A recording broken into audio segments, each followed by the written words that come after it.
Vorbereitet wirkt das Gespräch nicht, eher wie Geplänkel. Weidel fragt den Unternehmer nach seinen Plänen, den Mars zu besiedeln, und will wissen, ob er an Gott glaubt. Er weiß es nicht, doch an eine Sache glaubt er nach wie vor ganz fest: Nur die AfD könne Deutschland retten, wiederholt er in dem Talk. Ein großer Erfolg für die Partei war das Ganze übrigens nicht. Die Reichweite blieb deutlich unter den Erwartungen zurück. Tja, dennoch ist die Aufregung groß. Wir wollen darüber sprechen mit Professor Jens Christian Wagner, Stiftungsdirektor von der Stiftung Gedenkstätten Buchenwald und Mittelbau Dora. Schönen guten Abend. Guten Abend, Herr Professor. Fangen wir mal mit der, ja, sagen wir mal, absurdesten Aussage an. Hitler war ein Kommunist, sagte Alice Weidel, und Elon Musk hat dann auch noch zugestimmt. Was sagen Sie dazu? Das ist natürlich grober Unfug. Der Vorwurf oder die Behauptung, Hitler sei ein Kommunist gewesen, ist eine Verhöhnung all der vielen tausend Kommunistinnen und Kommunisten, die 1933 die ersten Opfer von Hitlers Diktatur gewesen sind. Die ersten Insassen der NS-Konzentrationslager waren Kommunisten. Das Bordell für die Kommunisten im KZ in Buchenwald. Then I was assigned to block 48, I believe. There was a big warehouse where when the new prisoner comes in, the clothing they were stripped from the civilian clothing and they will receive striped uniforms. Okay, those clothing, they say they were going to be deloused, which they were. But from the delouse, those clothing were sent to a warehouse. And there were another couple and foremen in charge of that. But I seen with my own eyes. I seen two guys ripping the clothes apart. I says, what are they doing? Somebody's clothes. I was conscious about it. I says, you have no right to tear somebody's clothes in.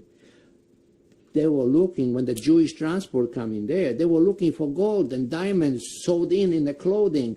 This is the way the black market started in Buchenwald, because they had gold and diamonds in Buchenwald, which they were able to do business with the German soldiers who brought them other goodies from the outside. When you said they? The prisoners who were in possessions of diamonds and gold or coins or other valuable things that they were stripped from people who may be well-to-do, who had hidden things. And what did they trade them for? For alcohol. One friend told me, and I seen it, they received a bottle of brandy in a hot water bottle around the belly. Even the German soldiers were controlled from contact to go through the gate, but they smuggled that stuff in. They even smuggled nylon stockings for their sweetheart. They were a bordello. They have in Buchenwald. They had a bordello of 18 women who were in charge of all the political prisoners who are well working and behave, and they stay out of trouble. They were able to go for 1 mark, 1 German mark. First, they had to go to the hospital. They checked their throat, see if they have any lice, and then they were able to go to the. You had to actually report at the block, any block where you live, that you want to go zum Puffgehen. I want to go to this particular house, you know, with the woman. What was it called? Puff house. Puff, yeah. The prostitution there was. Those women were prisoners from Ravensbrück and from Auschwitz who volunteered to become for prisoners because they had German soldiers. The one I hear of, her husband died in the German front, and he died, and she wanted his body to be buried in Germany, and they would not allow it. So she started screaming against Adolf and Goering and everything. For that reason, she was in prison to Auschwitz. And women in Auschwitz worked with pick and shovel just like men did, you see.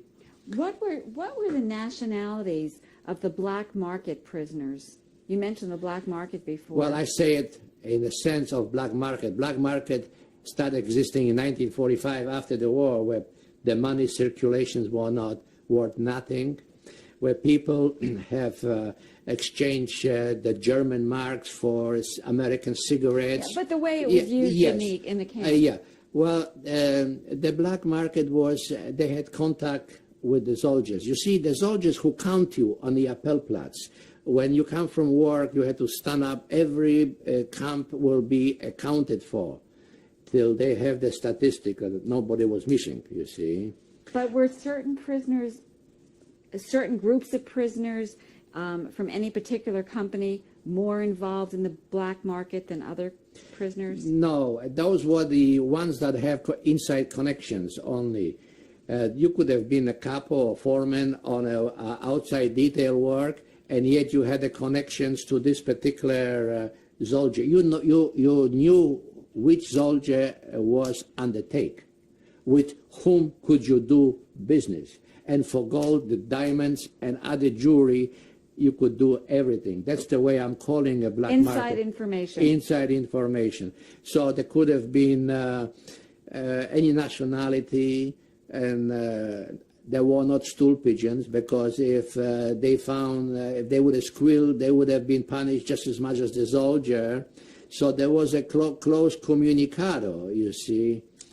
You also mentioned that, or I think you mentioned that the women who were in the bordello, yes, volunteered to do this? Yes, they volunteer from Auschwitz and Ravensbrück for the prisoners. Why would they volunteer? What? They lost the country, they lost a husband, they were in prison, they become just like the rest of the population in the concentration camp. And they were subjected to heavy labor, and they came in from the cities. They were not cut out for farm work or city work. That's why they volunteer to shame more or less Hitler that we're Germans, but we will have affair with the foreigners. So were these women, where were these women from? They come from concentration camps. Yeah, what nationalities were these? German women, there were 2 Polish women, there was 1 gypsy, there were Czechs, various different nationalities. Did you ever go to the bordello? Yes. I went only once, just to find out. I had no affair or nothing with it. That woman, after she found out what my name was, how old I was, she gave me a couple of cookies and a little glass of wine, and she sent me home. They didn't even have to delouse me. I mean, usually after the every experiment you went there, they had to do some kind of inject you with some kind of dilution so you would not spread up any disease. But to my amazement, the prominent prisoners who were there approached me. Henry, can I have your number? You put your number in a statistic. I gave you bread, I gave you soup.